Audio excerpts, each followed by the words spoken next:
안녕하세요. 임플란트를 하지 않는 최용훈 원장입니다. 제가 대학 교수를 하다가 판교에 병원을 만든 지 1년이 되어 가는데 새로운 장소에서 진료를 한다는 게 생각보다 쉽지 않습니다.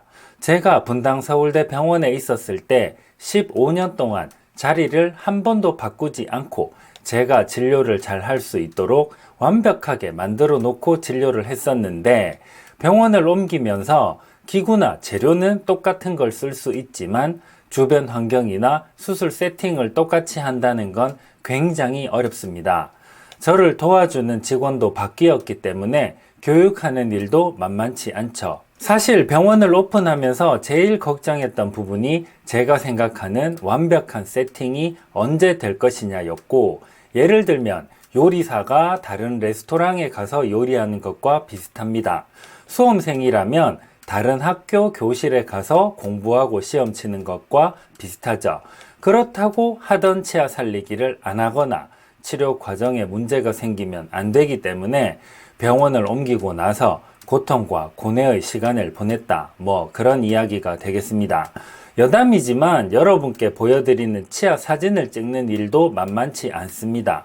카메라가 굉장히 무겁고 또 요즘 직원들은 이런 카메라에 익숙하지 않기 때문에 사진 찍는 것도 교육해야 하는데 가뜩이나 진료의 완벽을 기하는 것도 부담스러운데 사진 찍는 것까지 요구하는 건 상당히 부담스럽죠. 특히 제식술의 경우 초 단위로 진료를 물 흐르듯이 시간 낭비 없이 진행해야 하는데 사진 촬영까지 잘한다는 건 쉬운 일이 아닙니다. 40대 여성 환자분이 오셨는데 아래 어금니가 주기적으로 붓고 아프다고 내원하셨습니다. 여기 금니가 많이 부은 게 보이실 것 같습니다. 개원하자마자 내원하신 환자분인데 솔직히 이때 정말 부담스럽고 왜 하필 개원하자마자 이런 환자분이 오셨을까 속으로 생각한 이유가 이 치아는 치근 파절입니다. 이렇게 뿌리에 금이가 있는 상태죠. 너무 명확하기 때문에 처음 환자를 보자마자 이건 크랙 치아라는 걸 알 수 있었는데 문제는 크랙 치아를 치료하는 게 굉장히 어렵습니다. 특히 개원 초기에 아직 병원이 완전히 세팅되지 않은 상태에서 직원들도 부담스럽고 저도 솔직히 자신이 없었던 게 맞습니다. 그런데 정말 하늘이 도왔는지 이 환자분이 골다공증 치료 중이라서 당장 치과 치료를 할 수가 없고 치과 치료가 가능한지 내분비내과에 확인하러 가셔야 했습니다. 그 동안 그 앞의 치아를 치료하기로 했습니다. 이 환자분이 치아 문제가 하나가 아니었던 거죠. 자, 크랙이 갔던 그 치아는 좀 지켜보기로 했고 이 앞에 치아에 뿌리에 염증이 생긴 모습입니다. 이만큼 치조골이 사라진 모습이죠. 이걸 먼저 신경치료를 해서 살리기로 했습니다. 바로 결과 보면 8개월 경과 엑스레이인데 치조골이 완전히 재생이 되어서 완치된 게 확인이 됩니다. 정말 다행이죠. 일단 치아 하나는 살리기 해결을 했으니까 아까 파절 치아로 가야 되는데 열심히 잘하는 수밖에 없습니다.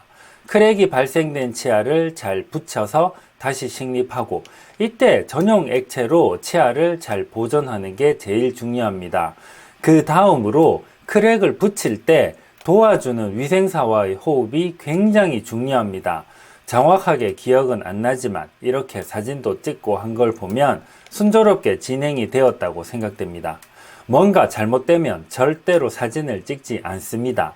굳이 잘못된 걸 사진으로 찍고 또 그걸 오픈할 의사가 어디 있겠습니까? 하여튼 개원 초기에 좌충우돌하면서 치아 살리기를 어떻게 했습니다. 결과 보시면 치료 직후에 여기 치조골이 많이 소실되었던 부분에 6개월 경과 후 치조골 재생이 아주 좋습니다. 무엇보다 초기에 있었던 염증은 다 사라졌고 현재 편안한 상태예요. 씹는데도 거의 지장이 없습니다. 제 기준으로는 상당히 만족스러운 결과입니다. 사실 개인 치과를 하면서 환자를 정기 체크하고 치아 사진을 찍는다는 게 쉬운 일은 아닙니다. 또 굳이 그렇게 해야 할 의무가 있는 것도 아니죠. 대학 교수를 할 때는 전공의 교육도 해야 하고 어디 가서 발표도 하니까 그렇게 한 거죠. 그런데 저는 계속 사진을 찍는 이유가 여러 가지 있지만 일주일에 한두 증례씩 유튜브와 블로그로 보여드리는 걸 꾸준히 하는 게 중요하다고 생각하고 있는데, 이걸 안 하면 치아 살리기가 안 되는 치료라고 오해하시기 때문입니다. 아, 이제 영상이 더 안 올라오는 거 보니까 망했나 보다. 저거 안 될 줄 알았다. 이 소리를 듣기 싫어서 저도 엄청 바쁜데 시간을 내어서 꾸준히 소개 영상 만들고 있습니다. 하루에도 몇 개씩 이거 소개하면 좋겠다, 저거 소개하면 좋겠다 하는 환자분들이 계시지만 사정상 다 소개는 못하고 사라지고 있는 치아 살리기 증례도 많습니다. 병원을 옮기면서 진료 세팅에 걱정을 많이 했는데 다행히 잘 자리 잡고 이제는 옛날 환경 생각이 안 날 정도로 원활하게 진료가 이어지고 있어서 기분이가 좋고, 판교 병원에서 치료한 치아들이 잘 나아서 유지되는 모습을 보니 안심도 되고 그렇다는 이야기입니다. 판교 병원은 돌아가고 있습니다. 사진도 엄청나게 찍고 있고요. 오늘 영상은 여기까지입니다. 감사합니다.